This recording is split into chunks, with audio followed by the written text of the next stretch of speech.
Hi guys. Thoyyib YouTube ചാനലിലേക്ക് എമ്പുരാൻ്റെ movie ഡീകോഡിങ്ങും റിവ്യൂസും ഒക്കെ ആയിട്ട് നമ്മുടെ ഈ രണ്ടാം ചാനലിലേക്ക് എമ്പുരാനെ കുറിച്ച് നമ്മുടെ വേറൊരു ചാനൽ നമ്മൾ റിവ്യൂ ഇട്ടിരുന്നു.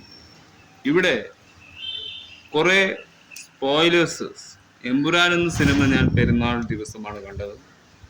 സിനിമ എങ്ങനെയുണ്ട് എന്ന് വെച്ചാൽ ലൂസിഫർ പോലെ എന്ന് കരുതി സിനിമ ആരും കാണാൻ പോണ്ട. ലൂസിഫർ അല്ല എമ്പുരാൻ എന്നത് മറ്റൊരു സത്യമാണ് നിങ്ങളുടെ മുന്നിൽ വെളിപ്പെടുന്നത്. കേരളത്തിലെ ജനതാ പാർട്ടിയിലെ ഗുജറാത്ത് കലാപം 1993 കാലഘട്ടത്തിലാണെന്ന് തോന്നുന്നു.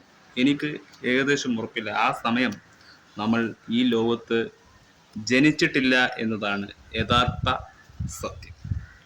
ഈ ഒരു സിനിമ വേൾഡ് ക്ലാസിക് മൂവി എന്ന് തന്നെ നമ്മളെ അട്രാക്ഷപ്പെടും. ഈ സിനിമക്ക് ഒരു സിനിമ റിവ്യൂ അല്ല പറയേണ്ടത്, ഒരു പൊളിറ്റിക്കൽ സ്പോയിലേഴ്സ് ആണ് നമുക്ക് പറയേണ്ടത്. അതും ഡീകോഡിങ് തന്നെയാണ്. L2 എന്ന എമ്പുരാൻ, നിങ്ങൾ പറയുന്ന ലൂസിഫർ 2 എന്ന് വിവർത്തനം ചെയ്തിരിക്കുന്ന 2025 പുറത്തിറങ്ങിയ ഒരു മലയാള ആക്ഷൻ ചിത്രമാണ് എന്നതാണ് അതിൻ്റെ ടൈറ്റിൽ നമുക്ക് കിട്ടിയത്. പൃഥ്വിരാജ് സുകുമാരൻ സംവിധാനം ചെയ്ത് മുരളി ഗോപിയാണ് ലൂസിഫർ 2 എഴുതിയത്. അപ്പം മുരളി ഗോപിയുടെ രാഷ്ട്രീയ ചിന്തകളിൽ നിന്നുണ്ടാകുന്ന കാര്യങ്ങളാണ് ഈ സിനിമയിൽ കഥയായി പറയുന്നത്. അതായത് 2002 നടന്നിരുന്ന ഒരു കലാപമുണ്ട്. ഗുജറാത്ത് കലാപത്തെ കേന്ദ്രീകരിച്ചുള്ള ഒരു സാങ്കല്പിക കഥാപാത്രവുമാണ് ഈ ചിത്രം അവതരിപ്പിക്കുന്നത്. പക്കയായി പറഞ്ഞാൽ നൂറ്റാണ്ടുകൾക്ക് മുമ്പിലെ ഓരോ രാഷ്ട്രീയ പാർട്ടികളുടെയും ഓരോ പൊളിറ്റിക്സിൻ്റെയും എന്താണ് പൊളിറ്റിക്സ്, എങ്ങനെയായിരുന്നു പണ്ട് ഉണ്ടായ BJPക്ക്, അങ്ങനെ പല രാഷ്ട്രീയക്കാർക്കും നന്നായി ഈ സിനിമ കൊണ്ടു എന്നത് അതാണ് ഇപ്പോൾ ഓരോ സിനിമയും സ്പോയിലർ ആകുന്നതും. ഇപ്പോൾ ഈ ഒരു വലിയൊരു സിനിമ തിയേറ്ററിൽ ഓടിക്കൊണ്ടിരിക്കുന്നതും ഒരു സാധാരണ സിനിമയായിട്ട് മാത്രം നമ്മൾ എമ്പുരാനെ കാണാതെ, ഗുജറാത്ത് കലാപം എന്ന് പറയുമ്പോൾ നമ്മൊന്നും ഇല്ലാത്ത കാലഘട്ടത്തിൽ, നമ്മൾക്കൊന്നും അറിയാത്ത ഒരു കാലഘട്ടത്തിലാണ്. അതായത് 2002 നടക്കുമ്പോൾ അന്ന് നമ്മൾ കുട്ടികളാണ്, നമുക്ക് വളർച്ച കുറവുള്ള കാലഘട്ടത്തിലാണ്. അപ്പോൾ കലാപത്തെ കേന്ദ്രീകരിച്ചൊരു സാങ്കല്പിക കഥാതന്തുവാണ് ഈ ചിത്രം അവതരിപ്പിക്കുന്നത്. ആശീർവാദ് സിനിമയാണ് ഇത് പ്രൊഡക്ഷൻ ഏറ്റെടുത്തത്. ലൈക്ക പ്രൊഡക്ഷൻസും കൂടെ ഉണ്ടായിരുന്നു. ശ്രീ ഗോകുലം മൂവീസും എന്നിവയുടെ ആന്റണി പെരുമ്പാവൂരും സുഭാസ്കരൻ, അലിരാജ, ഗോകുൽ എന്നിവർ സംയുക്തമായി നിർമ്മിച്ച് ഇത് 2019 പുറത്തിറങ്ങിയ ലൂസിഫറിന്റെ തുടർച്ചയാണ് എന്നതാണ് ഈ ഒരു സിനിമ. പക്ഷേ ഇതിൽ സെയ്ദ് മസൂദിന്റെ കാലഘട്ടത്തിലെ കഥയിലായിരുന്നു 2002 ഉണ്ടായിരുന്ന ഗുജറാത്ത് കലാപം ഉണ്ടായിരുന്നു. അദ്ദേഹത്തിന്റെ കുട്ടിക്കാലമായിരുന്നു സെയ്ദ് മധു. അവിടെയാണ് സെയ്ദ് മധു ഒരു മലയാളിയായിരുന്നില്ല. അദ്ദേഹം ഒരു ഗുജറാത്തുകാരനായി ജീവിച്ചിരുന്ന വ്യക്തിയാണ്. ആ നാട്ടിൽ വലിയൊരു കലാപമുണ്ടായി. അതും BJP പാർട്ടിയുടെയും എല്ലാ പാർട്ടികൾക്കും അതിൻ്റെതായ ശത്രുക്കൾ ഉണ്ടാവും. അത് അവരുടെ ജീവിതത്തിൻ്റെ ഒരു പ്ലോട്ടാണ്. അതുപോലെയാണ് ഇത് BJPക്കാർക്കെതിരെയുള്ള കഥയായി മാറുന്നതും. അത് പണ്ട് ആ ഒരു കലാപത്തിൽ എന്തൊക്കെ സംഭവിച്ചുവെന്ന് വ്യക്തമായി അറിയാതെയും ഈ രണ്ടാം പാർട്ട് കാണുന്നവൻ്റെ ഫോക്കസ് നമ്മുടെയൊക്കെ ജീവിതത്തിലെ ജീവിച്ചിരിപ്പുണ്ട് എന്നതിൻ്റെ യാഥാർത്ഥ്യത്തെ മനസ്സിലാക്കാൻ ഈ ഒരു സിനിമ പൃഥ്വിരാജ് എന്ന ഡയറക്ടറിൻ്റെ സ്കില്ലും മുരളി ഗോപിൻ്റെ റൈറ്ററിൻ്റെ സ്കില്ലും ഇവിടെ ഉപയോഗിച്ചിരുന്നു. മോഹൻലാൽ എന്ന കഥാപാത്രം ഇവിടെ സെയ്ദ് മധൂദിനെ രക്ഷപ്പെടുത്തുന്ന ആ ഗാങ് വാറെ പൃഥ്വിരാജ് സുകുമാരൻ്റെ കഥയാണെന്ന് പറഞ്ഞാണ് നമ്മൾ ഈ കഥ കാണാൻ പോകുന്നത്.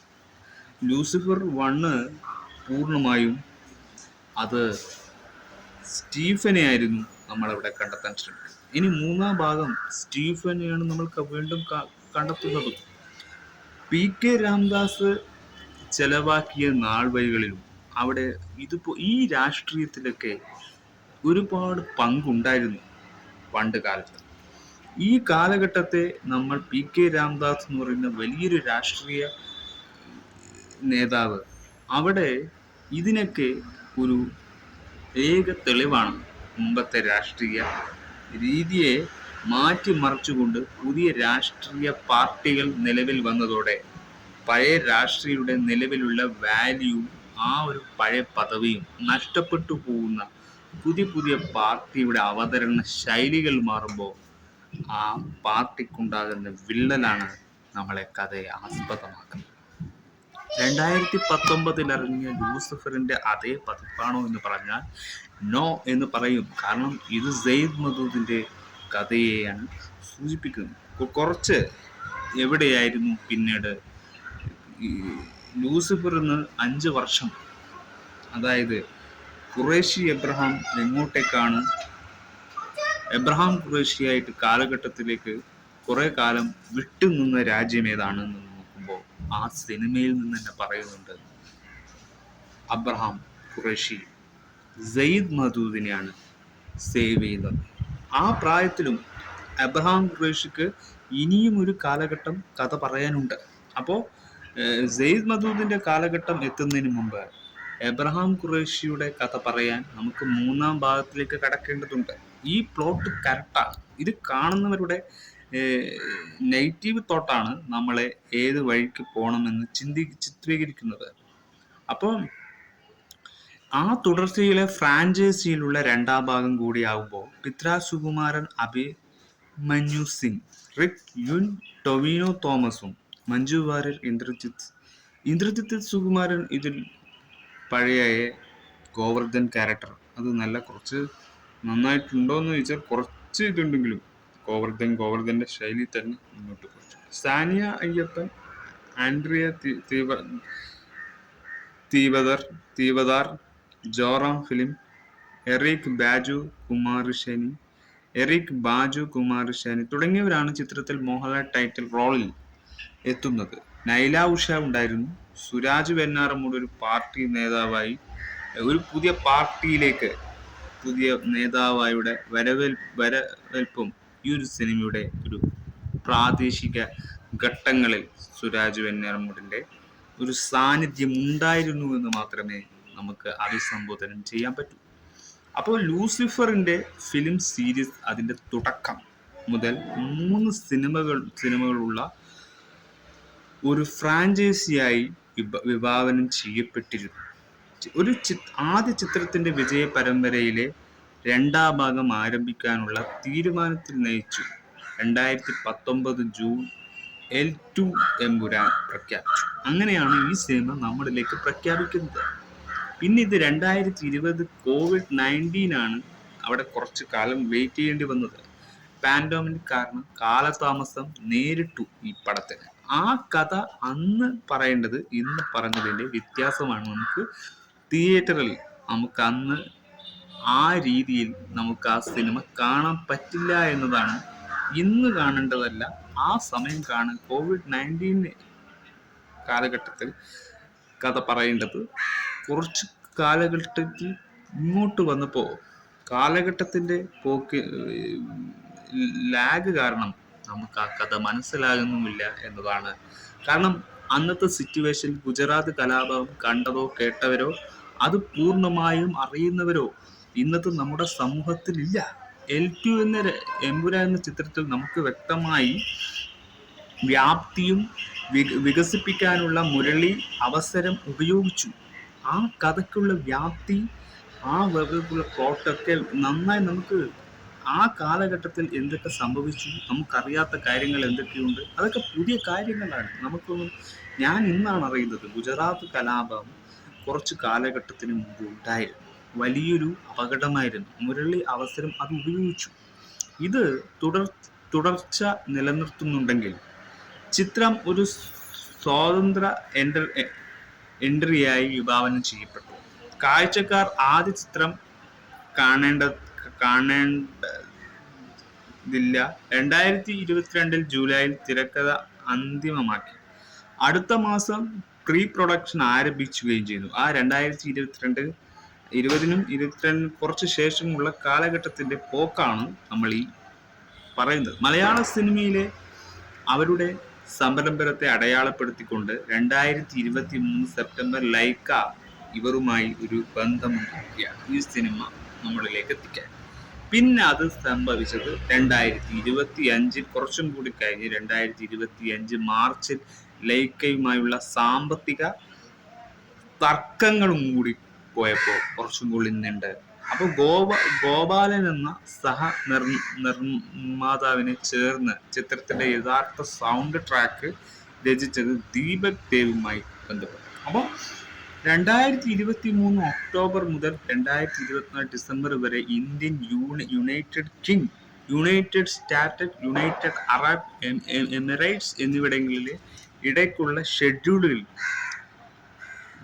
145 ദിവസം നീണ്ടുനിന്ന പ്രധാന ഫോട്ടോഗ്രാഫി നടന്ന L2 എമ്പുരാൻ 2025 മാർച്ച് 27 ലോകമെമ്പാടുമുള്ള തിയേറ്ററുകളിൽ സ്റ്റാൻഡേർഡ് IMAX EPQ ഫോർമാറ്റിലാണ് റിലീസ് ചെയ്തത്. IMAXിലാണ് ഇത് റിലീസ് ചെയ്തത്. അതിൻ്റെ ക്വാണ്ടിറ്റി നമുക്ക് കാണാൻ കഴിയുന്നു സ്ക്രീനിൽ. ഇത് IMAX EPQ എന്നിവയിൽ റിലീസ് ചെയ്യുന്ന ആദ്യത്തെ മലയാള ചിത്രമായി മാറുകയും ചെയ്തു. ചിത്രത്തെ ചുറ്റിപ്പറ്റിയുള്ള വിവാദങ്ങൾക്കിടയിലും നിരൂപകരിൽ നിന്നും പ്രേക്ഷകരിൽ നിന്നും നമ്മളിൽ നിന്നുമുള്ള നല്ല അവലോകനങ്ങൾ ലഭിച്ചു. അതാണ് ഈ സിനിമയുടെ ഏറ്റവും വലിയ നിലവാരം. 2025 ഏറ്റവും കൂടുതൽ കളക്ഷൻ നേടിയ മലയാള ചിത്രം. 5 ദിവസം കൊണ്ട് കൂടുതൽ കളക്ഷൻ നേടാൻ സാധിച്ചു. 200 കോടിയെങ്കിലും ഈ സിനിമ ഇപ്പോൾ കളക്ട് ചെയ്തിട്ടുണ്ട്.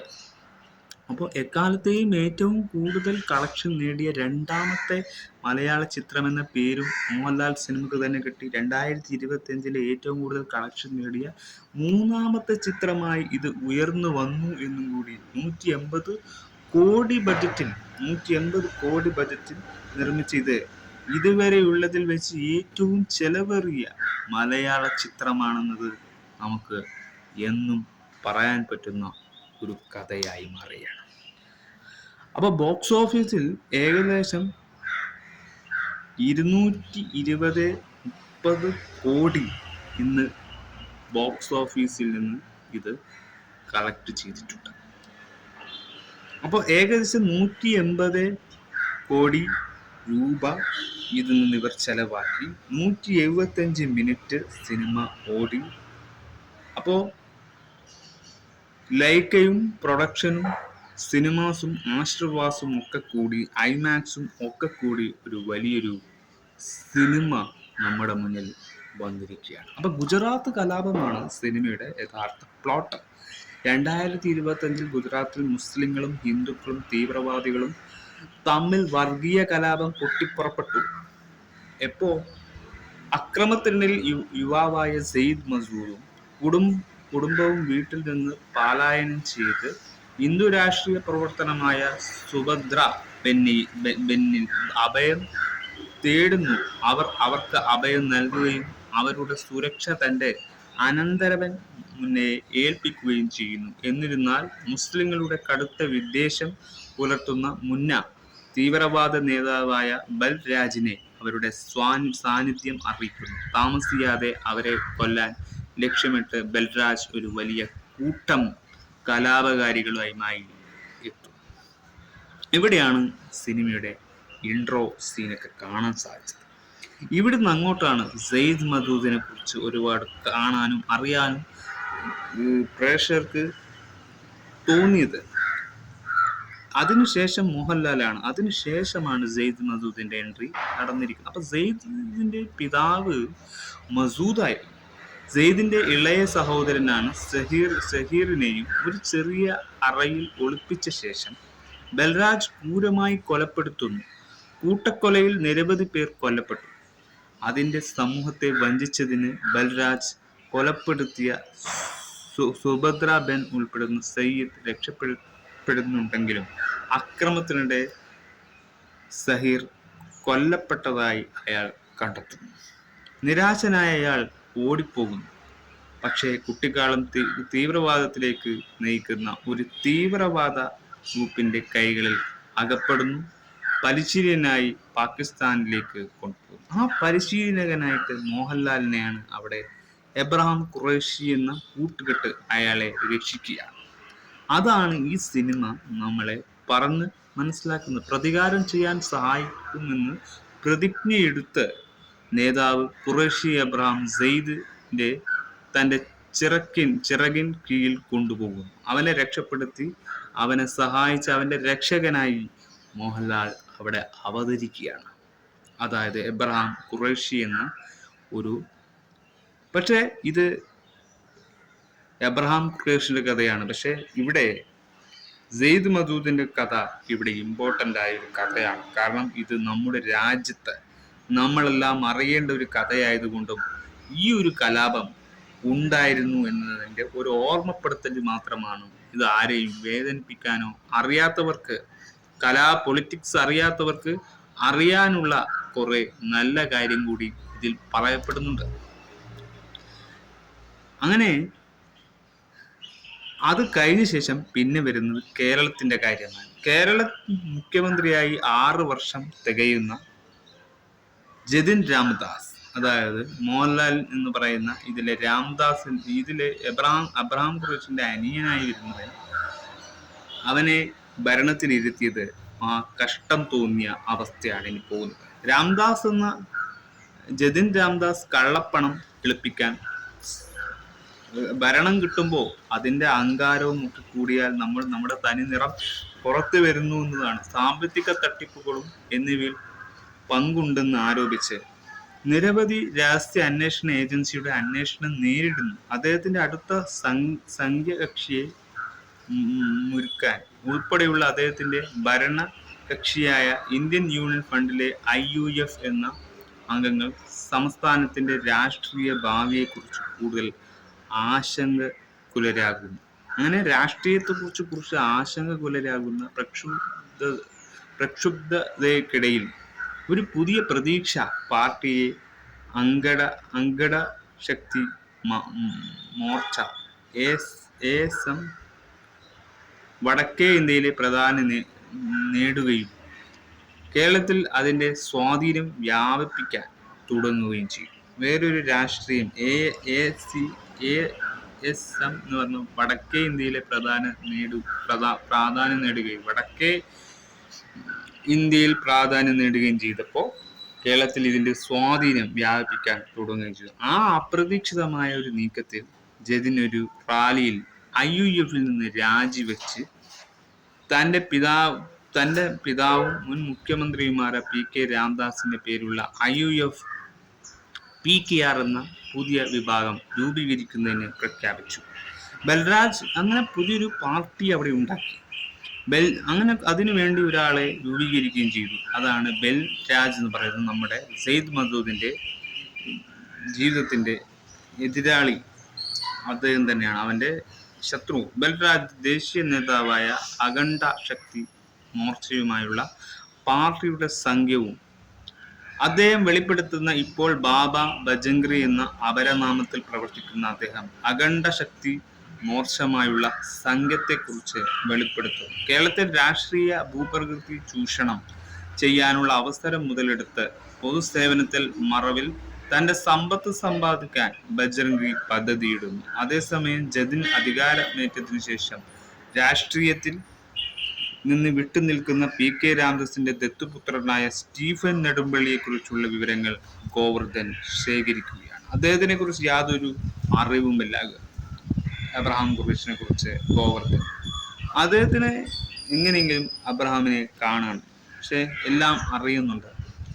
ഗോവർദ്ധന്റെ ഈ വിവരങ്ങൾ അറിയാനുള്ള ആകാംക്ഷയും ഒക്കെ ഗോവർദ്ധനെ ഉപയോഗിച്ച് എബ്രഹാം ഒരുപാട് കളികൾ മുമ്പും ചെയ്തിട്ടുള്ളത് വൈകിയാണ്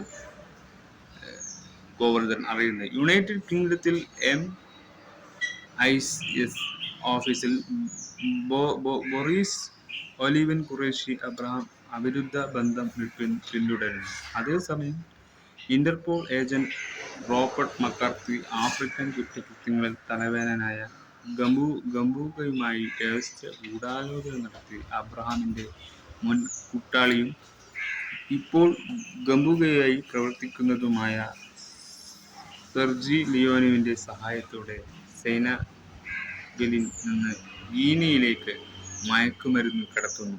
എന്നിരുന്നാൽ മയക്കുമരുന്ന് കടത്തിനെ എതിർക്കുന്ന കുറേശ്ശി അബ്രഹാം അവരുടെ പദ്ധതി പറയും. ഈ അബ്രഹാം മയക്കുമരുന്നിനും ഇതിനൊക്കെ വളരെ എതിരായ ഒരു ചെത്താൻ തന്നെയായിരുന്നു അവർക്ക്.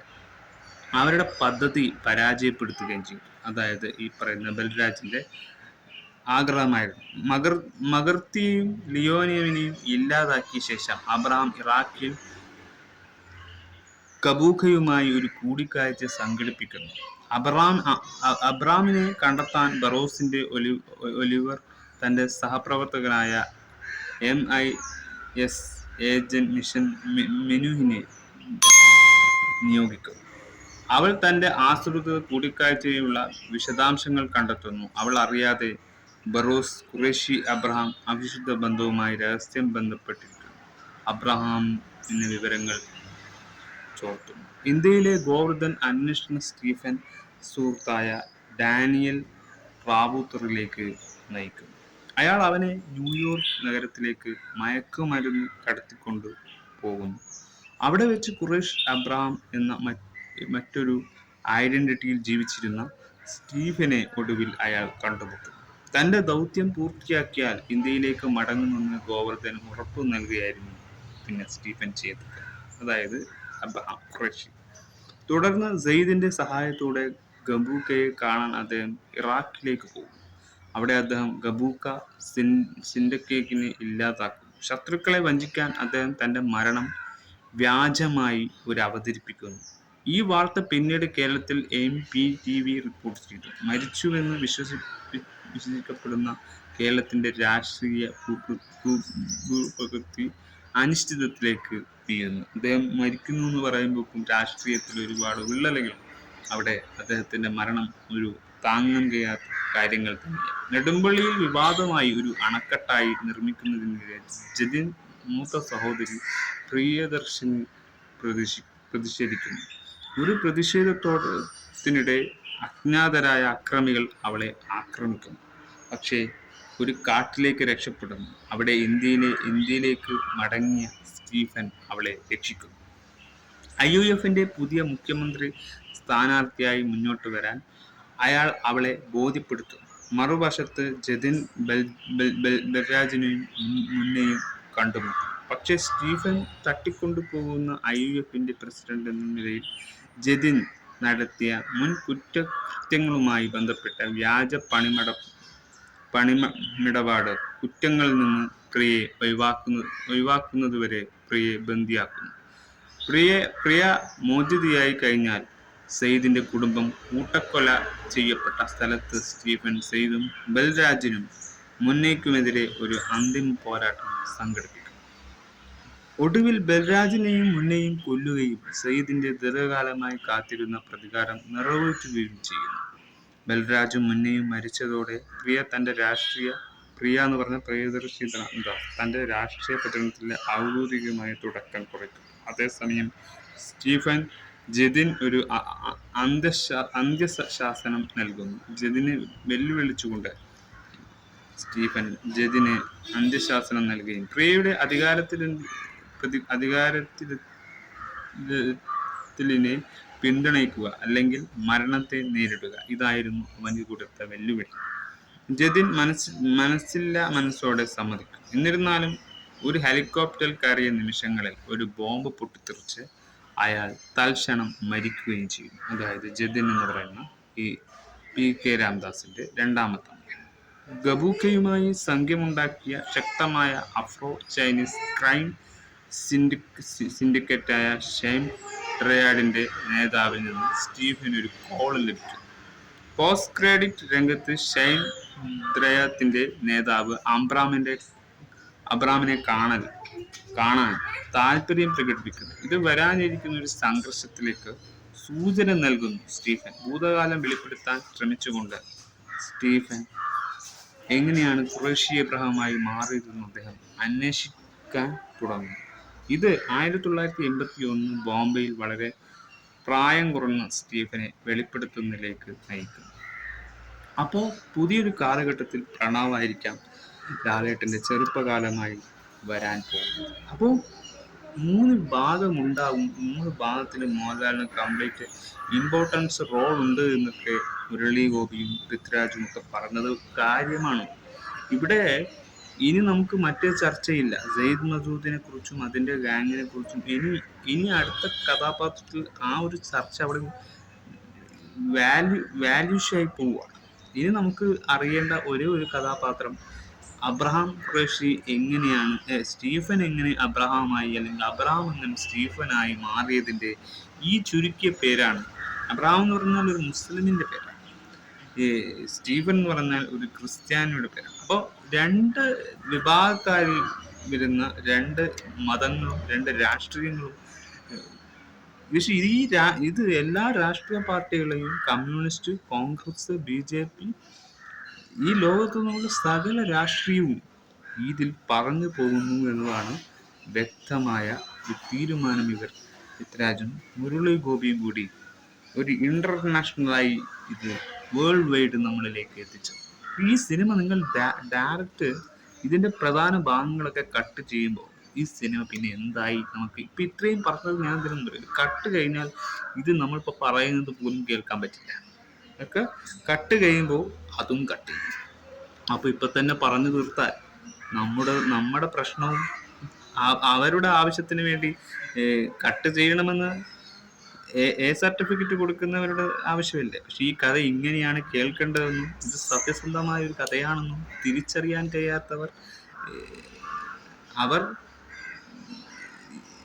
പുഷ് ചെയ്ത് ഈ സിനിമയെ ഇല്ലാതാക്കാൻ വേണ്ടിയുള്ള നീക്കം പാർട്ടി നടത്തുന്നെങ്കിൽ അത് വിവേചനമില്ലാത്ത ഒരു വിവേക ബുദ്ധിയാണ്.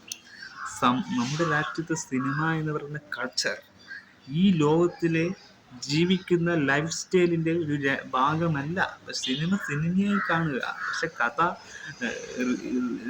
Real not reality. പക്ഷെ ഇത് റിയാലിറ്റിയിലുണ്ടായിരുന്ന ഒരു കഥയെ റിയലാക്കി മാറ്റുന്നത് കൊണ്ടാണ് നിങ്ങൾക്കൊരു പ്രശ്നമാകുന്നത്. പക്ഷെ ഇത് സംഭവിച്ചു പോയൊരു കഥയായതുകൊണ്ട് ഇവിടെ ആരെയും തിരുത്താൻ പറ്റില്ല.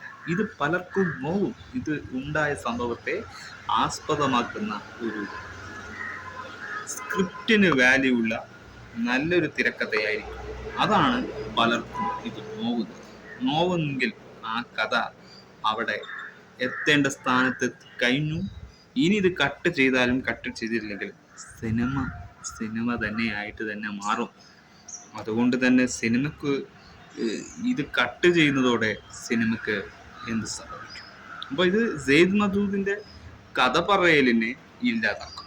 അദ്ദേഹത്തെ കാണിക്കണമല്ലോ, അദ്ദേഹം ആരാണ്, എന്താണ്, എങ്ങനെ പറയും. ഇത് ഒരു സിനിമയിൽ മൊത്തത്തിൽ പറഞ്ഞ് തീർക്കുന്നതിനെക്കാട്ടി 2ാം ഭാഗം 3ാം ഭാഗം ഇതൊക്കെ ഉണ്ടായാൽ എന്താണ് പ്രശ്നം? ഒരു സിനിമ പെട്ടെന്ന് അവസാനിപ്പിക്കണമെന്ന് ആർക്കാണ് ഇവിടെ ആഗ്രഹം? ഇപ്പൊ സിനിമ എന്ന് പറയുന്നത് നമ്മൾ എന്റർടൈൻമെന്റ് ആണ്. അത് സിനിമയായി കാണാൻ കരുതുന്നില്ല. ഇമോഷണലും അതിൻ്റെ ശത്രുപക്ഷവും കമൻസും അതിൻ്റെ അഭിപ്രായങ്ങളും ഒക്കെ ആ ഒരു കോലം കെട്ട് നിൽക്കുന്ന സ്ഥിതിയിലെത്തിക്കുന്നു. എന്തിനു വേണ്ടിയാണ് ഇതൊക്കെ? ജീവിതത്തിൽ ഒരിക്കലും ആവശ്യമില്ലാത്തൊരു സംഭവങ്ങളാണ് എമ്പുരാനിൽ സംഭവിച്ചു പോകുന്നത്. എമ്പുരാൻ എന്ന് പറയുന്നത് ലൂസിഫറിൻ്റെ 2ാം ഭാഗമായി കരുതി സിനിമ കാണാൻ നിൽക്കണ്ട. ഇത് സെയ്ദ് മസൂദിൻ്റെ കഥ എന്താണ് ആകുമെന്നത് ചിന്തിച്ചുകൊണ്ട് സിനിമ കണ്ടാൽ മതി. അബ്രഹാം ഖുറേഷിൻ്റെ കഥ വരാൻ പോകുന്നത് ഇനി 3ാം ഭാഗത്തിലാണ്. അവിടെ നിന്ന് നിങ്ങൾക്ക് ഈ പറയുന്ന സ്ഥാനത്തെത്താൻ പറ്റൂ. ഇപ്പം കണ്ട സ്ഥാനം വരെ എത്തണമെങ്കിൽ അവിടെ നിന്ന് എന്തൊക്കെ സംഭവിച്ചോ അതിൻ്റെ ബാക്കിയായിരിക്കും നമ്മൾ 1ാം ഭാഗത്തിൽ കണ്ടത്, 2ാം ഭാഗത്തിൽ കണ്ടത്. 1ാം ഭാഗത്തിൽ അതിൻ്റെ നടുഭാഗമായിരിക്കും കണ്ടിട്ടുണ്ടാവുക. അപ്പോൾ വലിയൊരു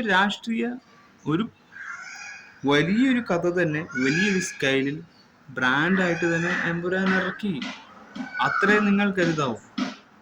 അതുകൊണ്ട് ഈ സിനിമക്ക് ഒന്നും സംഭവിച്ചില്ല, ഇനിയും സംഭവിക്കാൻ പോകുന്നില്ല. ഈ സിനിമ ഈ 150 ബഡ്ജറ്റ് ആണെങ്കിൽ 200-ന് മോളെ ഒരു 5 കോടിയെങ്കിലും ഈ സിനിമക്ക് 200 കോടിക്ക് മുകളിൽ ഇനിയും ഒരു 5 കോടി നേടാനുള്ള എല്ലാ ഭാഗ്യവും ഈ സിനിമക്കുണ്ട്. 200-ന് മുകളിലേക്ക് ഈ സിനിമ രണ്ടാമത്തെ സിനിമ എന്ന പേരിലും കൂടി എത്താൻ സാധിച്ചു. ഇനിയും ഇത് സിനിമ ബഡ്ജറ്റും ഫുൾ തിയേറ്റർ ഫുള്ളാണ്. ഇങ്ങനൊരു സിനിമ ഒന്നാമത്തെ ബെഞ്ച് മാർക്കായി മാറണം ഈ സിനിമ. ഞാൻ പോയപ്പോൾ എനിക്ക് തിയേറ്ററിൽ ഒന്നാമത്തെ സീറ്റേ കിട്ടിയിട്ടുണ്ട്. എനിക്ക് ബാഗ് കിട്ടുമെന്ന് കരുതിയിട്ട് കിട്ടില്ല. ഈ സിനിമക്ക് അത്രക്കും ടിക്കറ്റ് വിറ്റ് കഴിഞ്ഞു. ഈ സിനിമക്ക് മാത്രം സ്പേസ് ഇട്ട് വെച്ചിരിക്കുകയാണ്. മറ്റു സിനിമകൾക്കൊന്നും നോ എൻട്രിയാണ്. ബസൂക്ക വന്നാലും ആ സിനിമക്കൊന്നും ഈ സിനിമന്റെ സ്പേസ് കിട്ടില്ല. പക്ഷെ ഇത് ലോക നിലവാരമുള്ളൊരു നല്ലൊരു കഥയാണ്. റിയാലിറ്റിയെ മുറുകെ പിടിക്കാൻ വേണ്ടി ഇതൊന്നും നമ്മൾ ജീവിതത്തിൽ കൊണ്ട് നടക്കണ്ട എന്ന് പറയുന്ന കഥയാണ്. അവിടെ നമ്മൾ നെഗറ്റീവിനെ കയ്യിലെടുക്കില്ല, പോസിറ്റീവായ കാര്യങ്ങൾ മാത്രം കയ്യിലെടുത്തുകൊണ്ട് നെഗറ്റീവിനെ. അബ്രഹാം ഖുറേഷി ഒരു മയക്കുമരുന്ന് എന്ന് പറയുന്ന ഇന്നത്തെ MVDക്കെതിരെ തീർച്ചയായും എതിർക്കുന്ന ഒരു കഥയാണ്. അപ്പോൾ ആ കഥയാണ് നമ്മളിപ്പോൾ കണ്ടത്. ബാക്കി ബൈ.